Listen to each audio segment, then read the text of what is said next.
Hello, everyone, and happy Friday. Welcome back for your daily dose of everything EdTech. And since I am at school today, as you can see, we won't be interrupted by a 9-year-old trying to pillage through my refrigerator. So today we should probably get a little bit more done than usual. I have my notebook here of all the questions that everybody's been asking me via email, and I think this is a great way for us to kind of gather our thoughts and to go through different things that you guys may be having questions on. And of course, I get 1,000 text messages a day.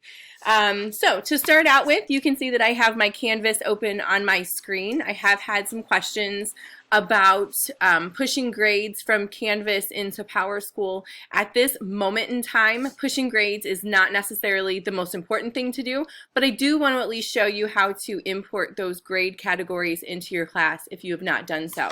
And so if you already know how to do this, you're more than welcome to skip forward on this and go to the next topic. So what I'm going to do first is I'm going to jump into a class, and give me 1 second.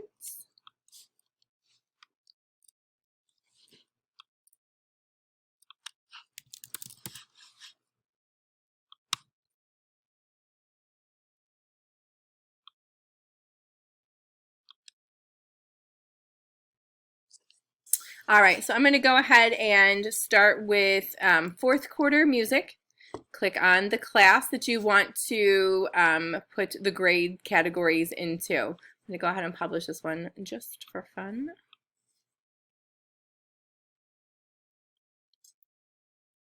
So I'm going to go ahead and go to assignments. And up here, I'm going to go to my 3 little dots, and I'm going to import assignment groups. And these are the assignment groups that are pulling from PowerSchool. And so I'll go ahead and click Add. And then typically you have to go out and then go back in to be able to see it. It just takes a second to pull them in.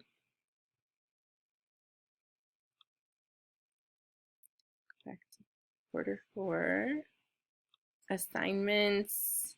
And now you can see the assignment categories have been pulled in, and you'll know they're the PowerSchool assignment categories because they have that sheet of paper with the arrow pointing, so that way it's delivering to PowerSchool.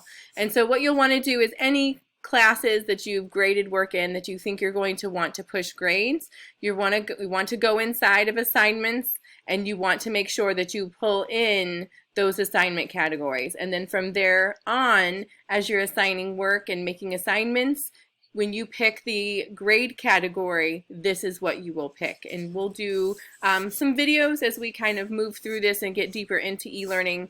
Those of you that aren't necessarily well-versed in creating assignments or even pushing grades from Canvas to PowerSchool, we'll go through those again. But this is one of the very important steps. This is a lot of times the reason why grades aren't going through is because we haven't pulled in our grading categories from PowerSchool. And once you do this, you don't need to do anything on the PowerSchool end. So if I have an assignment inside of Canvas that I've graded and it's there, I'll go ahead and turn that off, and it's graded and it's there, I don't need to create that category inside of PowerSchool. When I push my grades from Canvas to PowerSchool, it will automatically create it for me. And so just make sure that you're going through each of your classes that you're teaching in, and you're going to that assignments tab, and that you are going to the 3 little dots and importing assignment groups.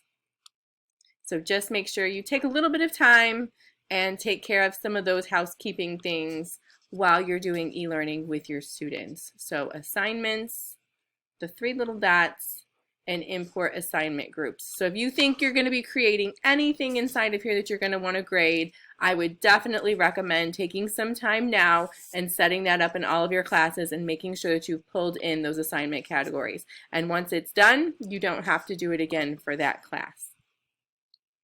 All right, so I'm going to go ahead and step out of there.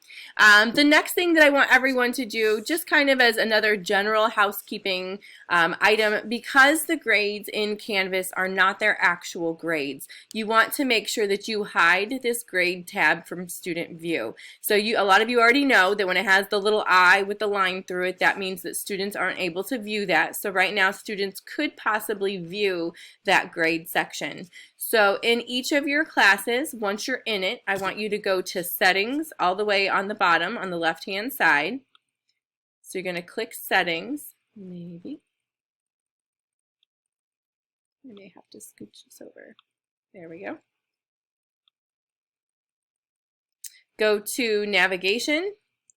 And then this is where at the beginning of the year we had set up our navigation. We had said we'd like to have home, announcements, discussions, and modules. I know a few people wanted to leave assignments on there, and that's fine. But the rest of them we want to drag down below this line. So anything that you're not using right now, because our students are in Canvas, our parents are in Canvas, we want to make sure that everything is just nice and clean. There's no extra anything off to the side. Go ahead and pull syllabus to the bottom as well. And if this is what you want to leave it, that's fine. So home, announcements, assignments, discussions. If you want to leave quizzes on there, that's fine. And modules. And once you've updated that, you'll go ahead and click Save. And then you'll see the eye with the line through it for anything that they can't see right now. Don't worry if it says it next to announcements or assignments or quizzes. It's just because you haven't created something and published it yet. That's the only reason they can't see that at that time. So just take a moment to go through your classes, kind of clean some of those things up and make sure that they're put together. If you are someone who has quarter classes like Mr. Howard or Miss Lee or Miss Merriman or Mr. Chiyoung or Mr. Spacia or our PE teachers, if you have something that's quarterly, you'll want to go in and make sure that you've chosen your home page again. Make sure you set that to syllabus. Click Save. If you don't have your syllabus imported, you'll want to do that, and then also make sure that you publish your classes. And again, I will make a few more videos that are a little bit more specific on certain things. That way you can kind of sift through some of those. And in our technology class, if you go to that, all of you are in it. If you go to the technology department, there's also tons of tutorials that have been there all year. And so if you want to take some time, that's a little passive aggressive right there. If you want to take some time and go through and look at some of these different Google Slides that I have, Google Docs, some of them may be videos, but it shows you step by step how to do almost everything inside of Canvas. We also have resources for Office 365, digital breakout EDUs, which I will be doing a video on very soon.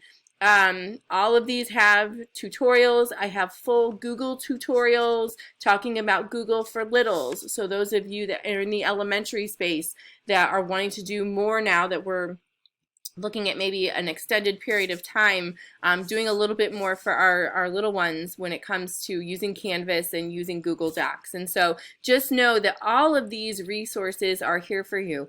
HyperDocs are a fantastic thing to use as we get into e-learning, and I can definitely do another video on that. Actually, I will add that to my list right now as we're here. These are all great things that you can be doing instead of just uploading a worksheet or uploading a video, and so they're a lot more interactive and hopefully can help push your curriculum along as we do e-learning. The next thing I wanted to talk a little bit about was Google videos on talking about Google Docs. I will be making that video for elementary focused for one. I had one elementary teacher ask me a little bit more about getting Google Docs for her students, uploading a few more things, and so I will be making that video here in the next day or so, so that way you guys can kind of start thinking about different ways to integrate Google Docs into the elementary curriculum. One of the big conversations that I did want to put out there, I've been having some talks with different teachers about if we are forced to continue doing this and doing e-learning, what does quality content really look like when you're doing it for an extended period of time? And also, what does it look like and how do we get quality responses from our students? We're not just getting one-word answers or getting, products that we definitely wouldn't say are acceptable, if we were face-to-face. And so I think that's something that as a group, we need to talk about how are we going to get quality content from our students. And also, I think maybe there needs to be a conversation of how do we help our parents a little bit more. I did hear one teacher talking about, a parent saying that they, them and their student was in tears by the end of the day trying to work on math. We know, all of us, a lot of us are parents and are having to do this as well with our students. And, math is not my strong suit. My son will even tell me that. But how do we support those parents as well? And so those of you who are teaching math, is it something where using your document camera to record things? And even if you don't have your document camera with you, using your iPad and setting it up so that you are doing video of yourself working through problems. Because not only are students going to be using this, I think we have a lot of parents that are going to be using it as well to help themselves teach their own students. Flipgrid is something that I think that we should dive into at different levels. I know Ms. Terry was going to be experimenting with her 6th grade students. That's a great way to have students record themselves with the understanding that some students don't necessarily like to be on camera. Not everybody wants to be a YouTube or a Flipgrid star or a TikTok star. And so just kind of taking that into consideration, but also giving just one more outlet for students to present work to us and to be able to see their faces. Because again, like I said yesterday, I think that face-to-face interaction is going to be so important as we get further along into all of this.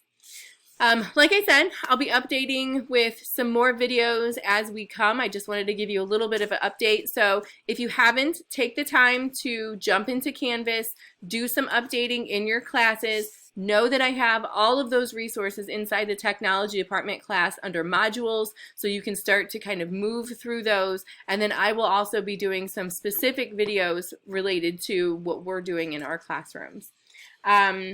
May everybody's coffee be super strong as you work through this, and we're all in this together, and I will be seeing you again on Monday. Have a fantastic weekend, everybody.